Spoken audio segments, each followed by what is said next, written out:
Hi and a very good afternoon to all of you. Welcome to ADA 247. This is Arushi here and today I'm going to discuss a very important burning issue. Internet पे सब जगह viral हो गया है, internet पे सब जगह viral हो गया है, the visit of US house speaker Nancy Pelosi to Taiwan. So basically क्यों वायरल हुआ है, क्या है issue, who is Nancy Pelosi? Other than the fact that we know that she ranks third, US President, US Vice President के बाद third in rank in the office of the United States of America में जो आता है, that is US House Speaker, and she is presently chaired by Miss Nancy Pelosi. तो who is she basically? उनका political career क्या रहा है, history क्या रही है? Let's learn about it. But before we learn about it, before we know about it, let me tell you guys, एक और चीज आप लोग वायरल कर दो. Just make sure that you viral one more thing on the internet, that is हमारे जितने भी offers चल रहे थे अड्डा 247 के website पे. If you go to all courses and if you want to subscribe to Bank Mahapack, इस पे पहले 1 साल की वैलिडिटी थी. Now it is available for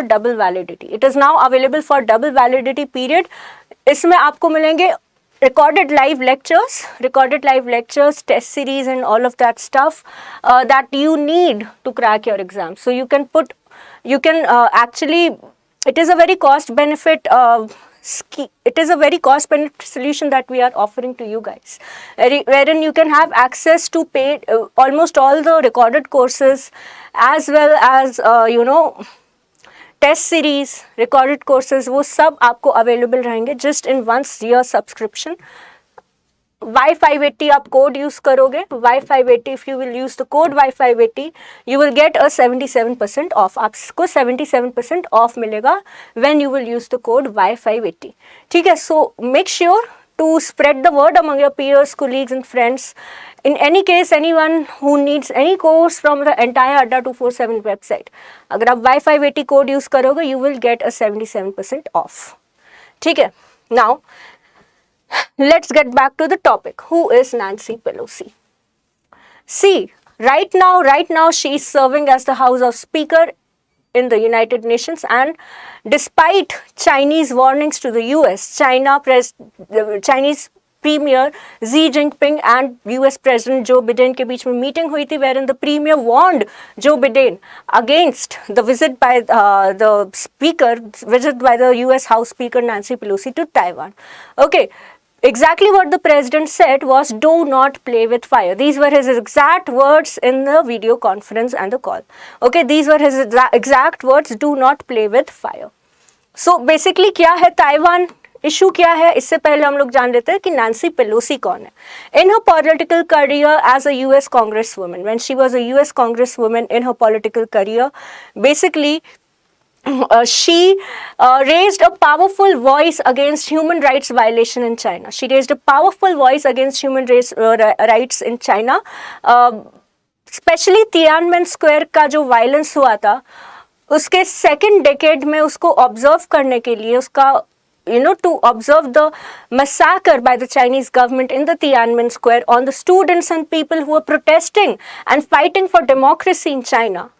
उनको बहुत बुरी तरीके से मारा गया था, मैसाकर हुआ था लार्ज स्केल पे.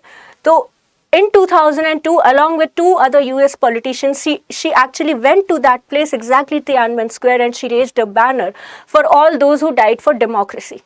So she has consistently been a powerful voice for human rights in China. चाहे वो ताइवान का इशू हो या फिर तिब्बत का इशू हो, Nancy Pelosi has consistently been against Chinese human rights inflictions. तो basically even in Tibet, Nancy Pelosi awarded His Holiness Dalai Lama with a gold medal for his policy support and advocation towards human rights in China. ठीक है, towards Tibet, basically Tibet autonomous region के cause को promote करने के लिए भी Nancy Pelosi has partnered with and supported Dalai Lama through and through. ठीक है, so this is basically the history. China जब WTO ज्वाइन करने जा रहा था, then also it was Nancy Pelosi only who raised a very strong voice and warned the World Trade Organization that if China joins the WTO without the consent of the US will withdraw from WTO. That is the World Trade Organization. So that is actually, US still has a strong hand in that intergovernment organization for the namesake. So at that time when it was happening, it was very, very significant. जब Olympics को headquarters बनाया जा रहा था, जब Olympics host करने जा रहे थे चाइना में, तो भी पेलोसी ने वर्ड उठाया था, warning again all the countries in the world that China जैसी कंट्री ओलंपिक्स को कैसे होस्ट कर सकती है जब उसके अगेंस्ट ह्यूमन राइट्स क्राइसिस के इतने सारे इश्यूज हैं. So yes, she has been through and through a strong advocate. So the image that you are seeing, September 4, 1991, this is the second decade of the Tiananmen Square massacre, जिसको observe करने Nancy Pelosi पहुंची थी China along with her 2 political colleagues. So this is what the history is about China. She has supported Dalai Lama. She has supported Dalai Lama or in his fight for Tibetan autonomous region, fight for democracy, fight for human rights. ठीक है. तो yes, she is very important also when it comes to India. India भी Tibet को as a Tibetan autonomous region consider करता है and not as a part of China. Wherein China considers Tibetan autonomous region as well as Taiwan as a part of its own country, extended territory under the One China policy rule. In fact, Taiwan, we call it Taiwan. China calls that region as a Republic of China. Mainland China is known as People's Republic of China. Taiwan is known as just the extended Republic of China. Okay, so that is the importance, that is the gravity of the issue कि US House Speaker has officially visited China. She has officially landed in Taiwan despite the Chinese warnings that were issued to the US government. So इसके implications क्या है China और Taiwan के divide की history क्या है, पहले ये जान लेते हैं. सो काफ़ी टाइम तक ताइवान रीजन किंग डायनेस्टी से रूल होता था. किंग डायनेस्टी, काफ़ी सारी डायनेस्टीज थी मेनलैंड चाइना उसके आसपास के रीजन्स में, तो ताइवान को जो रूल करता था that was king dynasty. 1890s के around 1890s the control of Taiwan went on to the Japanese. 1890s Japan used to control Taiwan.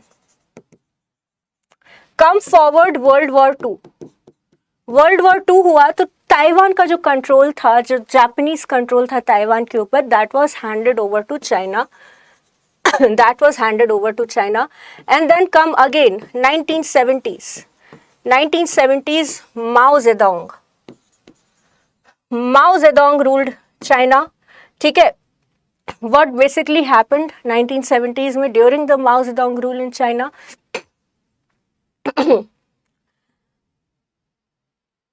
People started to protest against the communist party rulers ruled by Mao Zedong. There were advocates for democracy in Taiwan, जो कि Kuomintang rebellions थे, nationalists थे, also known as Kuomintang. They advocated for democracy. There was a civil war हुआ तो जितने भी nationalist group के जो leaders थे, they found solace, उनको refuge मिल गया था ताइवान में. ताइवान ऑफ कोस्ट, ताइवान एक छोटा सा आइलैंड है 160 kilometres off coast in China. ठीक है, बॉर्डर करता है जियानमिन जैसे बड़े चाइनीज डिस्ट्रिक्ट्स को ये बॉर्डर करता है. एंड इट इज स्ट्रैटेजिकली, छोटा सा आइलैंड है बट स्ट्रैटेजिकली बहुत ज़्यादा सिग्निफिकेंट है चाइना के लिए. ठीक, so here you can see कि प्रॉब्लम क्या है कम्युनिस्ट पार्टी की. आफ्टर दैट जब नेशनलिस्ट पार्टी के लीडर्स ताइवान में सेटल हो गए तो उन्होंने कहा कि हम लोग हमेशा अपनी डेमोक्रेसी और अपनी independence, right to self rule के लिए we will always consistently been fighting. China says कि इफ एवर ताइवान अपने आप डिक्लेरेशन कर देता है इंडिपेंडेंस का या सॉवरेनिटी का, गुड आफ्टरनून मैम. सो अगर चाइना डिक्लेयर कर देता है for his independence and sovereignty, what happens then? Well, then in that case China has issued a warning that it will, वो ताइवान के ऊपर क्या कर देगा यार, हमला कर देगा. Of course it will take a suo moto action to do anything to prevent Taiwan to declare its independence from China on its own.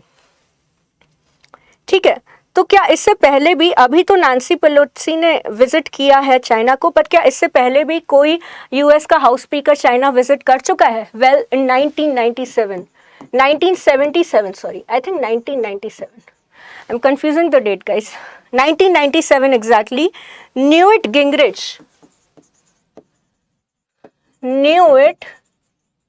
Gingrich जो कि यूएस के हाउस स्पीकर थे, जो कि यूएस गवर्नमेंट के हाउस स्पीकर थे, in 1997 he visited Taiwan और उनकी विजिट के साथ साथ यूएस के प्रेसिडेंट ने ये डिक्लेरेशन किया कि अगर चाइना कोई सुओ मोटो मिलिट्री एक्शन लेता है ताइवान के ऊपर तो यूएस विल डिफेंड ताइवान। ये बहुत ही इंपॉर्टेंट डायलॉग है जो 1997 में सबसे पहले US president and US house speaker दोनों ने बोला था। और अब come forward to 2022, Joe Biden is again repeating the dialogue, US will protect China. तो किस बेसिस पे जो बिडेन कह रहे हैं कि US will protect China? Why is he actually saying so? Basis क्या है? देखो, पहले एक चीज समझ लो, 1970 से लेके 2002 एक गोल्डन पीरियड था चाइनीज इकोनॉमी के लिए, ठीक है। 1997 से लेकर 2002 तक चाइना में आया इकोनॉमिक ग्रोथ, इकोनॉमिक बूम, जिसके अंडर चाइना ने ये क्लेम किया, ये कहा कि किसी भी कंट्री को अगर चाइना के साथ economic and diplomatic ties establish करने हैं और बनाए रखने हैं तो उसको ताइवान के साथ डिप्लोमेटिक टाइज तोड़ने होंगे as a separate country. It has to break off all the ties with Taiwan as a separate country and it has to accept one China policy. One China policy accept करनी पड़ेगी अगर किसी भी country को China के साथ इस diplomatic ties establish करने हैं। तो इसके बाद से क्या हुआ, काफ़ी सारी कंट्रीज़ ने ताइवान के साथ अपने डिप्लोमेटिक टाइज सीवर कर लिए, दैट इज तोड़ दिए, ठीक है। एंड नाउ अगर कोई कंट्री चाइना के साथ डायरेक्टली बायलैटरल रिलेशन में है तो कंसिडर किया जाता है that it is also related to Taiwan because China is a part of Taiwan. So this is basically what one China policy is all about, ठीक।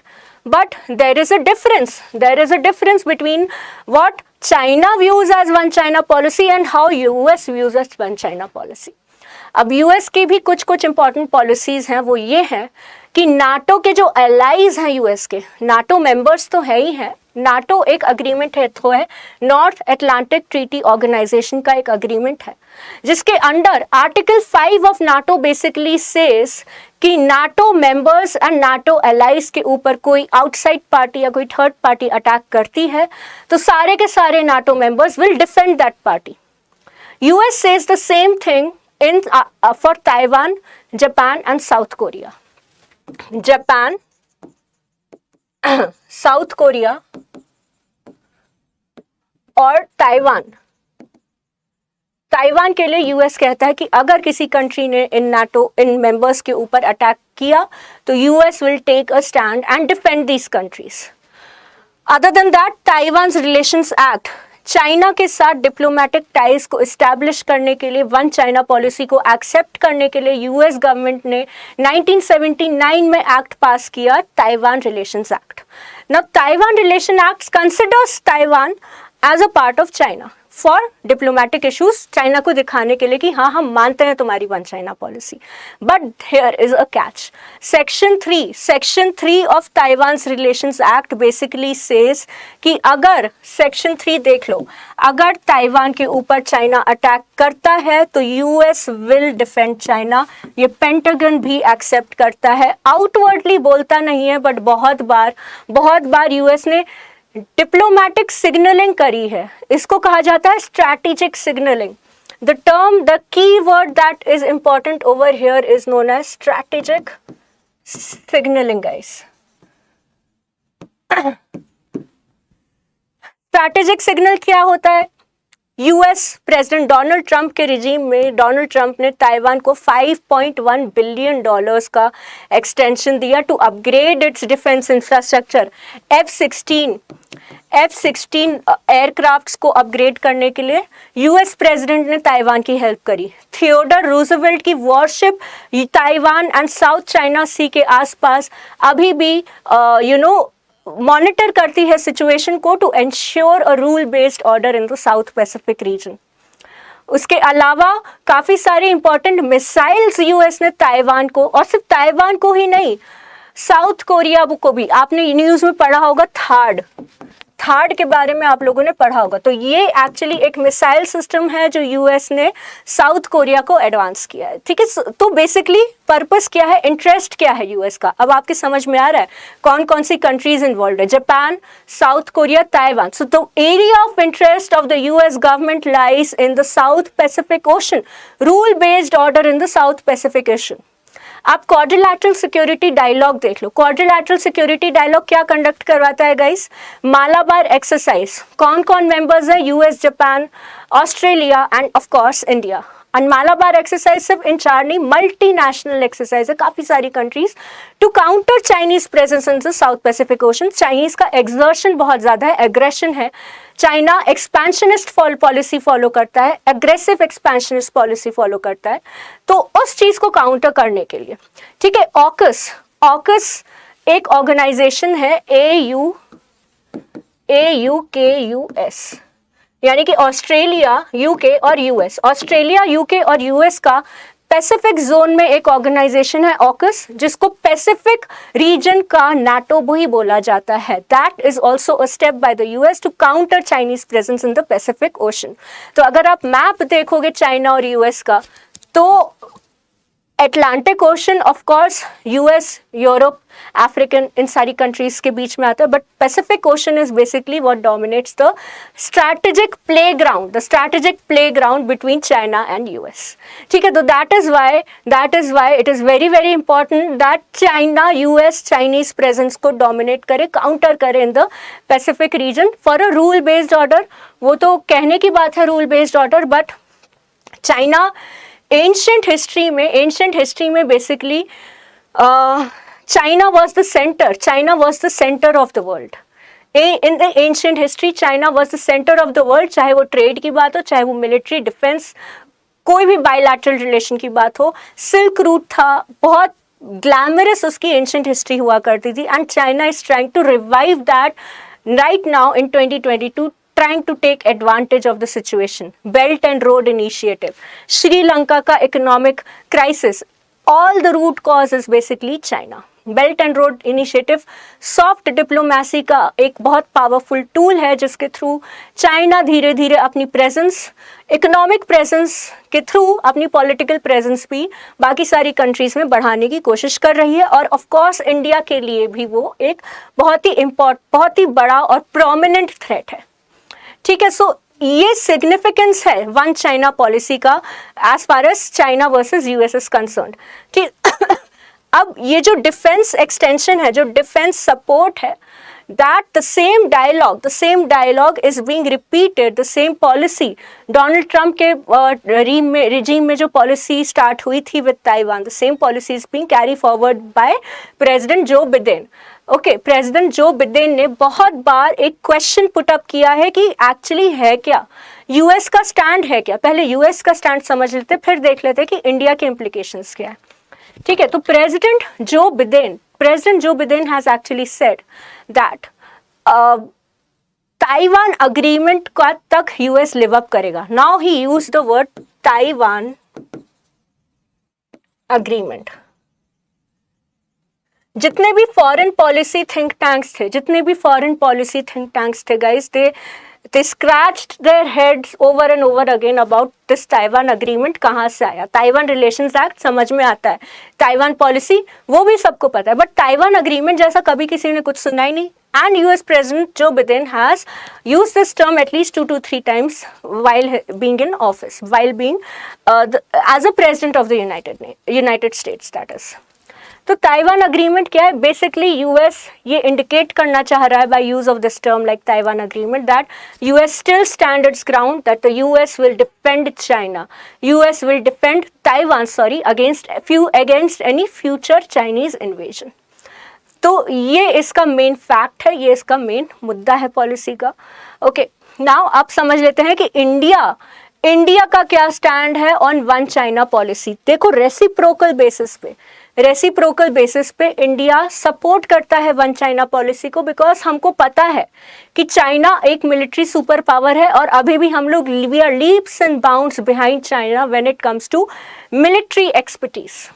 Okay, so in that case scenario India कहता है कि yes, we will accept one China policy on the provision कि China भी accept करे one India policy को। One India policy क्या है गाइस? अक्साई चिन चाइना ने कैप्चर किया हुआ है। अरुणाचल प्रदेश का 80,000 किलोमीटर स्क्वायर एरिया चाइना के इन्फिल्ट्रेशन के अंदर आता है।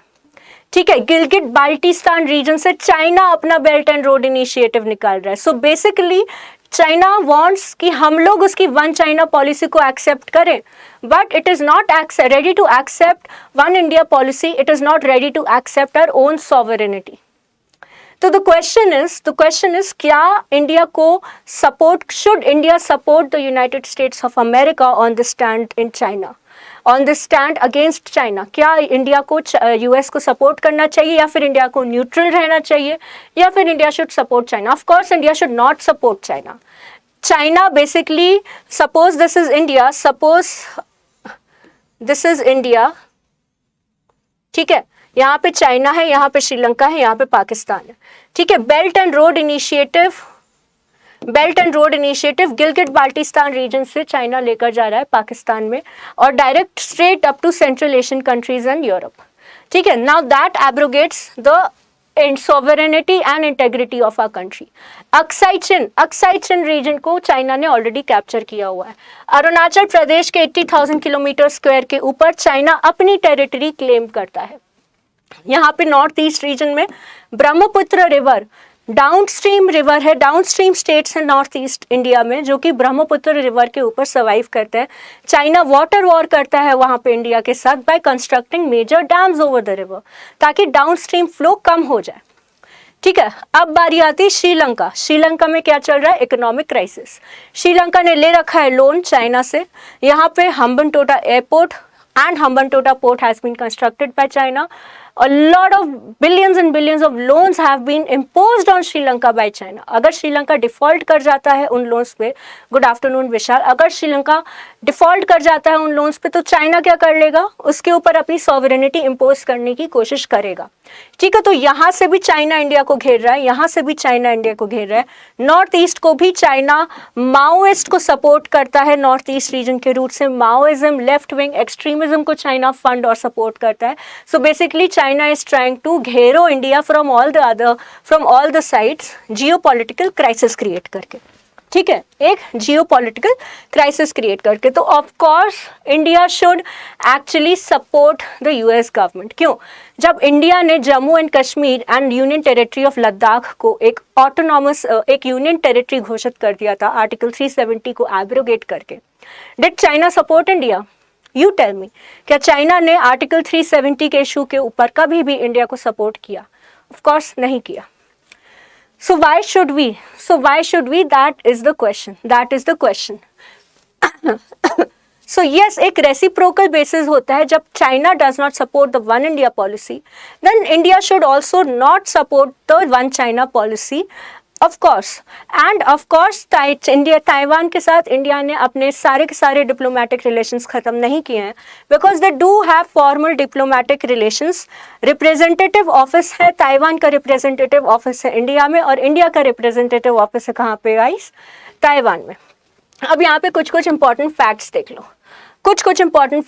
लो। यहाँ पे आर्टिफिशियल आइलैंड्स, साउथ चाइना सी का रीजन है ये, और यहाँ पे आर्टिफिशियल आइलैंड्स चाइना ने, यहाँ पे आपको जो दिख रहे हैं स्पार्टले, पार्सल, स्कारबरो शोर, these are names of some of the artificial islands that have been established by China. In artificial islands को चाइना यूज करता है अपना मिलिट्री बेस बनाने के लिए। इन आर्टिफिशियल आइलैंड्स को चाइना यूज करता है। अब यही बात यहाँ पे वापस आ जाता है इंडिया पे। यहाँ पे क्या है? वेस्ट एशिया पे यहाँ पे आ जाता है हॉर्न ऑफ अफ्रीका। ठीक है, हॉर्न ऑफ अफ्रीका में कंट्री है जिबाउती। जिबाउती में भी चाइना ने अपना मिलिट्री बेस बनाया हुआ है जो कि इंडिया के regional integrity in the Arabian Sea को भी थ्रेट करता है। तो चाहे वो बे ऑफ बंगाल हो चाहे वो अरेबियन सी हो, वहां पे भी चाइना ने अपना मिलिट्री बेस इस्टेब्लिश किया हुआ है। And another important thing other than this, एक आइलैंड है कोको आइलैंड्स। कोको आइलैंड्स भी आर्टिफिशियल आइलैंड्स हैं जो कि अंडमान निकोबार के पास चाइना ने अपना आर्टिफिशियल आइलैंड इस्टेब्लिश किया हुआ है and has been using this as a military base. तो इंडिया का डोमिनेंस को काउंटर करता है, काफी स्ट्रांगली काउंटर करता है इंडियन ओशन रीजन में China. So that is a very major threat. It is actually a major threat to India. It is a major threat to India. चाहे जियो strategic ties हो, चाहे trade routes हो, चाहे energy supply के जो roots हैं, उन सब के लिए China it is a major threat to India. But are there any arrangements? क्या कोई डिप्लोमेटिक अरेंजमेंट है? अगर कोई यूएस और चाइना के बीच में, मान लो जब ट्रेड वॉर चल रहा था, then also India was sandwiched. अभी यूएस और चाइना के बीच में फिर से एक वॉर होने की संभावना है, so then also US is getting sandwiched. और अब तो यूएस चाइना के टेंशंस, ट्रेड वॉर एक प्रॉक्सी वॉर हुआ करता था। Trade war was actually a proxy war in place of an actual war. But now after Russia-Ukraine crisis, I think countries are becoming more and more adamant, more and more stubborn to take on a full-fledged war with each other. अब full fledged war की संभावना हो चुकी है। वो proxy में trade war करने वाला सिस्टम अभी खत्म होता हुआ हमको नजर आ रहा है। So that is also a major threat. Energy supply routes, oil supply routes, trade routes, वो सारे चाइना अगर टेक ओवर कर लेगा तो इंडिया क्या हो कर जाएगा यार? India will ultimately have to depend on China to secure all of these things. तो ये सारे फैक्ट्स हैं। तो अपनी सॉवरेनिटी को प्रोटेक्ट करने के लिए ये बहुत ही इंपॉर्टेंट अरेंजमेंट है। तो इस सेशन से what are some of the key takeaways from the for the exam point of view? Exam point of view से की टेक अवेज क्या है guys? What are the key takeaways? Number 1, Malabar exercise, AUKUS, NATO, Taiwan Relations Act. ये 4 important facts हैं जो आपको याद रखने हैं यूएस और चाइना के स्ट्रैटेजिक टाइज के बीच में। अब आती है शंघाई कोऑपरेशन ऑर्गेनाइजेशन, ठीक है, रशिया, इंडिया, चाइना का एक organisation. This is also an arrangement where in China and India have a room to settle their differences, settle their own differences, ठीक है। So let us see, will this escalate into a war or not? क्या जैसा लोग political analyst interpret कर रहे हैं, analyse कर रहे हैं, will this convert into a World War 3?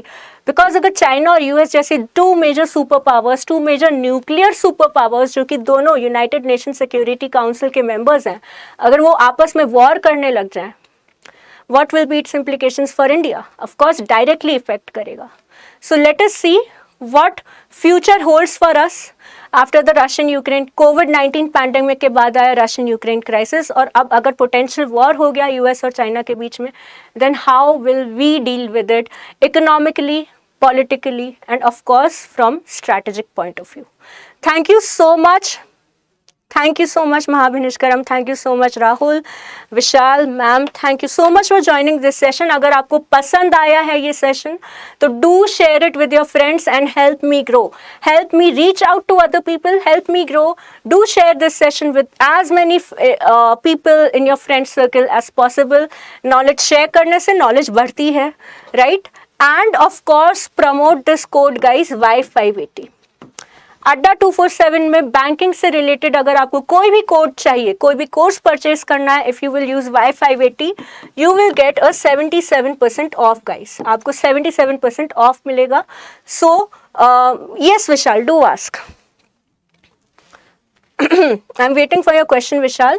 फिलहाल आप Y580 कोड प्रमोट करोगे तो 77% ऑफ जितने भी वीडियो लेक्चर्स हैं, जितनी भी ई बुक्स और टेस्ट सीरीज, उनका जो कंबाइंड पैकेज है उस पर 77% ऑफ मिलेगा। But if anyone wants to only buy test series plus e books, test series और ई बुक्स खरीदनी है तो उसके लिए कोड क्या यूज होता है? Y580S। उसके लिए कोड यूज होता है guys Y580S। Thank you. Yes, please promote this. Ma'am, will you please make a video on LRS? Yes, liberalized. I remember Vishal, you asked this question. तो ठीक है, LRS पे वीडियो कल बना दूंगी मैं। ओके कल का सेशन पक्का है. It will be a video on LRS. You have asked this before also, I very well remember. I have a lot of other sessions, RIB के करंट अफेयर्स भी देखने होते हैं, तो यस ओके वी विल, कल एक session हो जाएगा RBI बुलेटिन एंड LRS पे. ठीक है, thank you so much for joining me in this session guys. Promote this video, help our channel grow. We as a team are putting in our best of efforts to reach out to you guys and help you in every and any possible way. So in reciprocation, अगर आप लोग हमारी भी help करोगे तो we will get motivated to do a lot better. Thank you so much. Take care. See you on the other side. Bye bye.